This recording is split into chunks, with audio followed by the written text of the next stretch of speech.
ભારતીય જનતા પાર્ટીની સરકારમાં લોકપ્રિય મુખ્યમંત્રી ભૂપેન્દ્રભાઈ પટેલ સાહેબના માર્ગદર્શન અને યુવા નાયબ મુખ્યમંત્રી આદરણીય હર્ષભાઈ સંઘવીના માર્ગદર્શન સાથે ગુજરાતમાં પણ કાલેથી એનાલોગ પનીર પર, એનાલોગ ચીઝ અને બટર પર વેચાણ કરવું, પ્રોડક્શન કરવું, પરિવહન કરવું સંપૂર્ણપણે પ્રતિબંધ લાગી દેવામાં આવ્યો છે.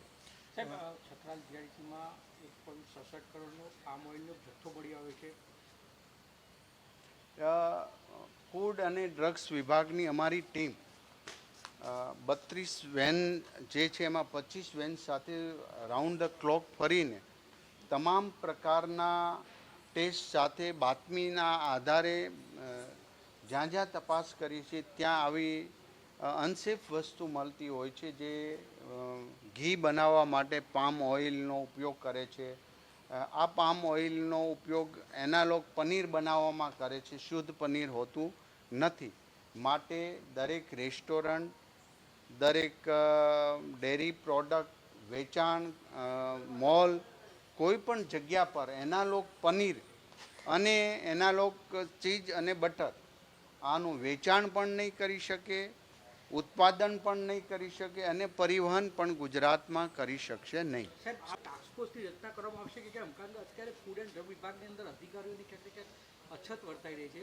ગુજરાતમાં છેલ્લા 4 મહિનાથી આદરણીય મુખ્યમંત્રી ભૂપેન્દ્રભાઈ પટેલ સાહેબના સીધી સૂચનાથી અમારી ટીમ દિવસ અને રાત એનાલોગ પનીર અને અન્ય અખાદ્ય ચીજોમાં સતત ને સતત રેડ કરી રહી છે. અને એના હિસાબે આજે ગુજરાતમાં અને ખાસ કરીને મીડિયાએ આ એનાલોગ પનીર ન ખવાય એ અમારી ટીમે તો કામગીરી કરી, પણ આ વાત એક મીડિયાના શ્રેષ્ઠ કર્તવ્યથી લોકો સુધી પહોંચાડી છે.